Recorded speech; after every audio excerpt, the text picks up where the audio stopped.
Bonjour, je m'appelle Betsabé. Aujourd'hui, peu de personnes connaissent leur histoire, leurs origines, et moi la première. J'ai décidé de commencer ce que j'appelle une grande aventure, comprendre les pierres de la ville de mon enfance. Ce podcast est le témoignage de mes diverses rencontres auprès de passionnés d'histoire et de professionnels qui nous transportent dans le passé. Et toutes ces histoires commencent par « Il était une fois, dit non ».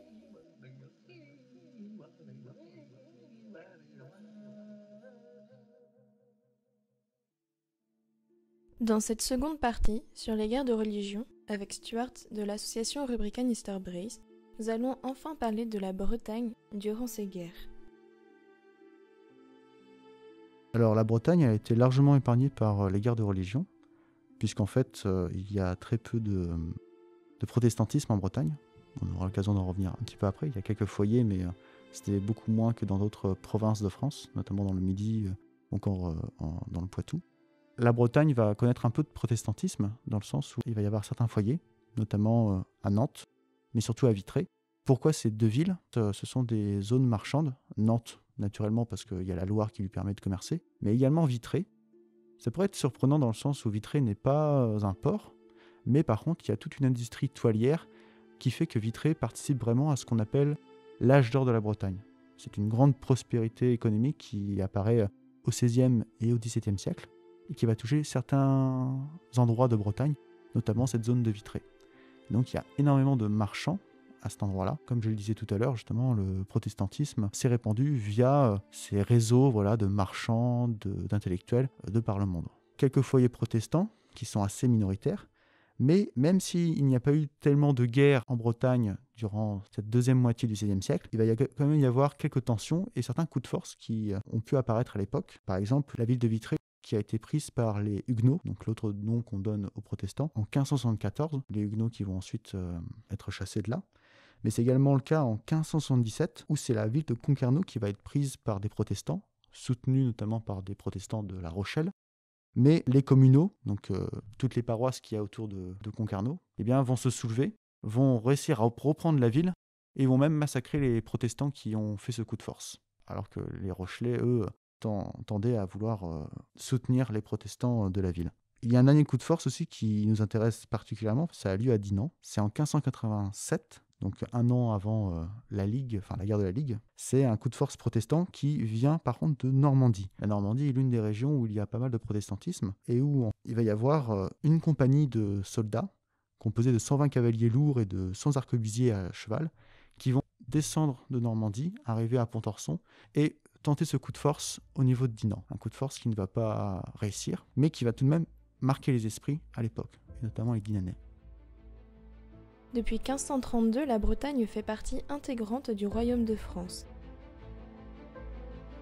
Cependant, elle bénéficie de nombreux privilèges, notamment d'avoir certaines institutions qui lui sont propres. Il existe donc une institution importante, c'est le Parlement de Bretagne, qui existait déjà à l'époque des ducs, mais qui va ensuite continuer d'exister à l'époque des rois de France, lorsque la Bretagne rejoint le giron français. Il s'agit à la fois d'une cour de justice, où on traite des affaires criminelles les plus importantes faites dans la province, mais c'est également une cour souveraine, dans le sens où le Parlement doit assurer une autonomie politique de la province en étant le garant des libertés bretonnes, donc de la coutume qui existait auparavant et qui a été maintenue grâce à l'édit d'union de 1532. Il y a également une autre institution qui est importante, ce sont les États de Bretagne, qui existaient là encore à l'époque du duché, mais qui réunit là encore la noblesse, le clergé et le tiers-état. Pour les États généraux, le but, c'est de pouvoir avoir un pouvoir fiscal.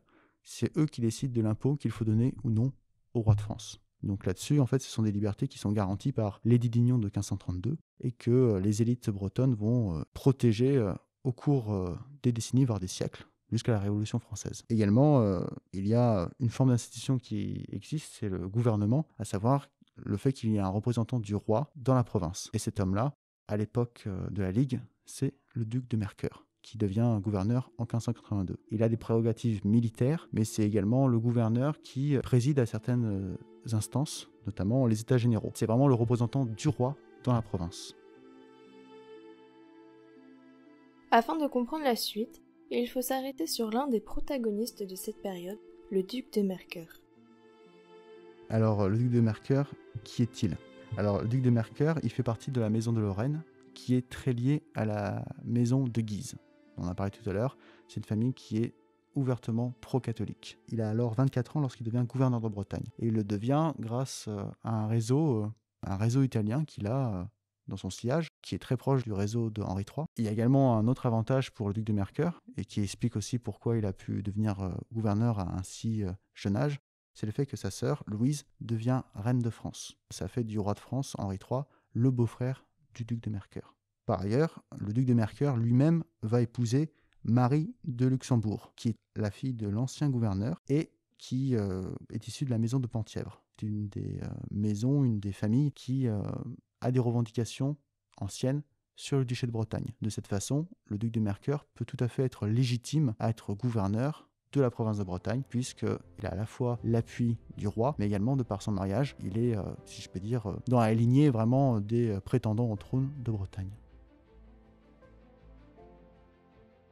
Le duc de Mercœur est certes le chef de la Ligue en Bretagne, mais pas forcément au niveau du royaume de France. C'est le duc de Mayenne qui hérite un peu de ce titre après que ses frères aient été assassinés lors des États généraux de Blois. Pendant cet intervalle de 1585-1588, le duc de Mercœur va jouer un jeu trouble qui va être assez proche du roi et où justement, par le biais de sa sœur qui est la femme du roi, il va y avoir cette idée qu'il va jouer un jeu trouble. Il ne va pas vraiment se dire ouvertement pour la Ligue, et en même temps, il ne va pas non plus être un fidèle soutien du roi. Cependant, avec les États généraux de Blois qui se déroulent mal, et où justement il y a toute la Ligue en France qui se soulève contre le roi, le duc de Mercœur va justement entrer en sédition vis-à-vis de son roi. Avant cela même, le duc de Mercœur, il va avoir une certaine assise en Bretagne, déjà parce que sa ville, son quartier général, si on peut l'appeler ça comme ça, c'est Nantes. C'est la ville où vraiment il a de solides soutiens de la part de la noblesse, mais également de la bourgeoisie. Mais il va y avoir également d'autres places fortes qui vont être tenues par Mercœur. Ça va être Concarneau et Dinan, du fait du traité de Nemours qui intervient quelques années auparavant. Et donc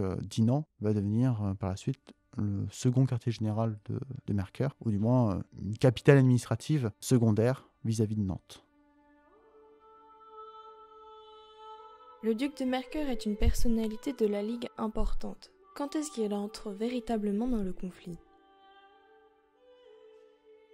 Eh bien, il n'agit pas tout de suite après la mort du duc de Guise, mais très rapidement, en fait, le roi de France va tenter de neutraliser le duc de Mercœur. Le 14 et le 18 avril 1589, le roi de France il va envoyer des lettres pour appeler les villes, les communautés et les paroisses de toute la Bretagne à sonner le tocsin pour aller à la rencontre des séditieux, donc ça veut dire des ligueurs. Mercœur, pendant ce temps, lui, il va rassembler le plus de troupes, il va garnir certaines villes, et essayer de rallier lui-même des communes, des villes et des nobles à sa cause. Il y a une montée en tension qui se fait, mais la rupture ne se fait pas encore là. La rupture véritable, elle va se faire le 14 mai 1589, lorsqu'il va y avoir une lettre de déchéance de Mercœur qui va être enregistrée par le Parlement de Rennes, une lettre qui a été justement écrite par le roi de France. À ce moment-là, aux yeux d'Henri III, Mercœur n'est plus gouverneur de Bretagne. Cependant, Mercœur étant en sédition, il ne reconnaît pas la chose, lui, il continue de l'être. Et c'est là justement qu'il va y avoir deux camps qui vont se faire face. D'un côté les ligueurs et de l'autre côté les royalistes. Mais là où c'est le plus compliqué pour nous, c'est qu'au sein de ce conflit qui va être assez long, en Bretagne du moins, entre 1488 et 1498, des ligueurs qui à des moments vont devenir royalistes et inversement des royalistes qui vont devenir ligueurs. Et même parmi les ligueurs et les royalistes, il y a ceux qui sont de véritables zélés, des gens qui vont vraiment s'opposer frontalement à l'un ou l'autre camp, tandis que d'autres vont être vraiment dans une situation assez mitigée. Et selon les facteurs, selon les circonstances, il peut y avoir des renversements de situation. Ce qui rend un peu difficile de donner des cartes de la Bretagne et de dire un tel territoire de la Bretagne est vraiment ligueur, tandis que d'autres ne le sont pas. Même si on peut voir quand même que certaines villes, certains pôles, sont vraiment d'un camp ou de l'autre. Nantes va être vraiment la capitale du duc de Mercœur, une ville ligueuse, tout comme Dinan, qui va être ligueuse un temps, même si, au tout début du conflit en Bretagne, il va y avoir la ville de Dinan qui va, elle n'était pas forcément ligueuse en tant que telle, les élites dinanaises, mais il va y avoir l'assassinat du duc de Guise, puis ensuite l'assassinat de Henri III, qui va faire que lorsque Henri de Navarre va devenir le successeur, Là, il va y avoir vraiment un ralliement massif de pas mal de villes de Bretagne envers la Ligue, dont Dinan. S'il est difficile en fait de donner de pourcentage en disant oui, il y a plus de la moitié, les 3/4 des Dinanais qui sont pour la Ligue, ça on peut pas vraiment le savoir, mais ce dont on peut être certain, c'est que Mercœur, en faisant de Dinan une forme de capitale administrative secondaire par rapport à Nantes, il va véritablement rendre Dinan important à l'époque, car il va y installer deux choses, à la fois le présidial de la province, mais également un hôtel des monnaies. On parlait tout à l'heure du Parlement de Bretagne, qui vraiment s'occupe des affaires les plus importantes de la province sur le plan judiciaire. Le présidial, c'est une autre cour de justice, mais pour les affaires mineures, secondaires. Cette cour-là était également à Rennes. Cependant, vu que la ville de Rennes, elle, va se retrouver fidèle au roi de France Henri III, le duc de Mercœur qui va vouloir remplacer cette institution. Et donc le Parlement ligueur va être mis en place en 1589 à Nantes, pour faire concurrence à celui de Rennes, tandis que le présidial, qui était aussi à Rennes, lui, va être mis à Dinan. Par ailleurs, l'hôtel des monnaies qui avait aussi lieu, qui existe encore à l'époque, mais dont le duc de Mercœur n'a pas possession, cet hôtel des monnaies, en fait, il va être installé à Dinan également. Dinan va se retrouver, malgré, ou tant mieux pour elle, si je peux dire, va se retrouver avec de nouvelles institutions qui vont rendre cette ville importante, et où il va y avoir donc forcément une meilleure importance, une valorisation sur le plan économique et sur le plan politique. Là-dessus, les Dinanais vont plutôt être satisfaits de cette situation. Dinan, ville fortifiée, est une place forte. Elle va tout de même connaître durant cette période de grandes modifications.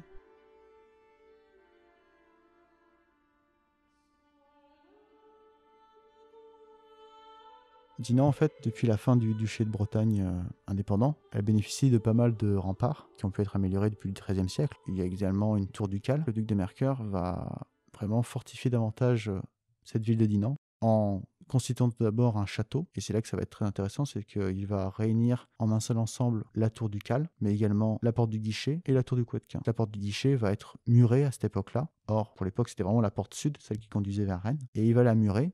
Il va créer une sorte de plateforme qui existe encore aujourd'hui. Et à côté de ça, il va également mettre en place d'autres installations. L'entrée va se faire depuis la ville, depuis un pont-levis. Aujourd'hui, il y a un pont, mais à l'époque, c'était un pont-levis. Il va y avoir donc la mise en place d'une gaine militaire, qui est en fait un couloir abrité et qui va permettre aux troupes de pouvoir passer d'un bâtiment à l'autre du château. Ce qui est intéressant avec cette gaine militaire, c'est qu'elle est munie de meurtrières qui permettent alors aux arquebusiers de l'époque de pouvoir tirer. Mais ce qui est vraiment surprenant, c'est de voir en fait que ces meurtrières, elles ne sont pas mises du côté extérieur à la ville, mais ces meurtrières, elles se trouvent vraiment du côté ville. Lorsque le duc de Mercœur fortifie le château de Dinan, il prend en compte le fait que les populations, enfin la ville de Dinan, peut tout à fait se retourner contre son autorité. Donc vraiment, le château de Dinan est pensé à la fois pour résister à des menaces extérieures, mais également à un revirement de la part de la ville de Dinan. Il va y avoir également d'autres installations qui vont être installées à Dinan, notamment du côté de la porte du Gersoil. Et donc vraiment, il va y avoir certains pans des remparts qui vont vraiment être améliorés avec l'artillerie de l'époque pour justement faire de Dinan une place forte, imprenable pour les ligueurs. C'est très important de savoir ça parce qu'en fait, Dinan se retrouve plus ou moins isolée. Elle est à la fois un carrefour stratégique, c'est en fait l'une des portes de la Normandie, mais en même temps, elle se trouve cernée par Rennes au sud, qui est donc tenue par les royalistes, et au nord, Dinan est, si je peux dire, en liaison avec Saint-Malo, qui durant tout le conflit va jouer un jeu trouble. Saint-Malo qui va vraiment être compromettant pour Dinan, dans le sens où Saint-Malo va très vite se destituer du gouverneur de la ville, qui était en fait un pro-royaliste. 1590, un coup de force qui va être fait, où les bourgeois de la ville, les marchands, une partie des composantes religieuses de la ville et également d'autres habitants vont vraiment prendre d'assaut le château de Solidor, donc le château du gouverneur à Saint-Malo, et vont en fait le tuer. Puis, quelques mois après, il va y avoir les mêmes bourgeois de la ville qui vont en fait chasser les chanoines et les autres responsables religieux et seigneurial de la ville, car le seigneur de Saint-Malo à l'époque, c'était l'évêque. Et donc on va se retrouver avec Saint-Malo, qui va être dirigé par des bourgeois marchands. On appelle cette période en fait la République de Saint-Malo. Les élites malouines, à l'époque, n'ont pas dans leur cœur les protestants. Cependant, on ne peut pas forcément dire qu'ils sont farouchement hostiles à eux. En effet, avant que le conflit dégénère, ils vont faire en sorte de les chasser pour éviter qu'ils soient massacrés. Cependant, bien qu'ils aient une hostilité envers les protestants, eh bien les élites malouines vont être très méfiants de la Ligue, et notamment du duc de Mercœur. Alors Saint-Malo contrôle la sortie de la Rance, et donc de ce fait va pouvoir déstabiliser le duc de Mercœur, étant donné que les élites malouines contrôlent de ce fait le trafic de marchandises qui remonte la Rance et qui peut ensuite accéder à d'autres pays d'Europe. Et donc, pour déstabiliser Mercœur, qu'est-ce qu'ils vont faire ? Ils vont taxer davantage les marchandises, ce qui va en fait poser problème à Dinan, qui va subir un peu cette politique menée par la République malouine. Au moment où la guerre débute véritablement en Bretagne, le duc de Mercœur a dépêché un homme fort, qui est Jean d'Avaugour de Saint-Laurent, et il devient gouverneur de la ville de Dinan. Là encore, en tant que gouverneur de la ville, il répond du duc de Mercœur. C'est un ligueur assez zélé qui va vraiment être à l'initiative de pas mal d'attaques. Par exemple, entre avril et juin 1589, il va prendre d'assaut certains bastions royalistes, prendre d'assaut la ville de Josselin, et par ailleurs, il va aussi s'occuper de la garnison qui va être assez importante pour Dinan. Et une garnison qui, au fil du temps, a pu évoluer. Ainsi, juste avant le coup de force d'Henri III lors des États généraux, on a le duc de Mercœur qui fait dépêcher 30 soldats, un capitaine et un lieutenant pour le château de Dinan. Il faut savoir que lorsque arrive le coup de force d'Henri III, le duc de Mercœur va justement renforcer cette garnison davantage. Par exemple, en mai 1595, il va y avoir le capitaine de la touche 5K qui va devoir lever 70 arquebusiers pour protéger davantage la ville. Par ailleurs, il faut savoir que Saint-Laurent, qui est donc gouverneur de Dinan, il se retrouve parfois à partir en expédition pour essayer de déloger certains bastions royalistes. Et donc il a avec lui une armée qui peut parfois atteindre 1000 hommes. Il peut les mettre en garnison à Dinan ou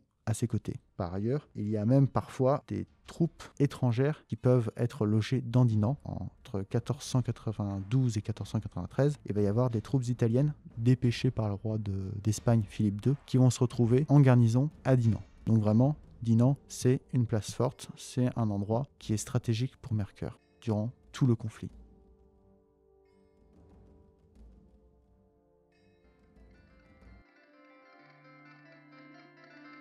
Ça vous a plu ? Vous souhaitez en savoir davantage sur Dinan et la Bretagne ? Alors, n'hésitez pas à écouter les autres épisodes et à en parler autour de vous. À bientôt !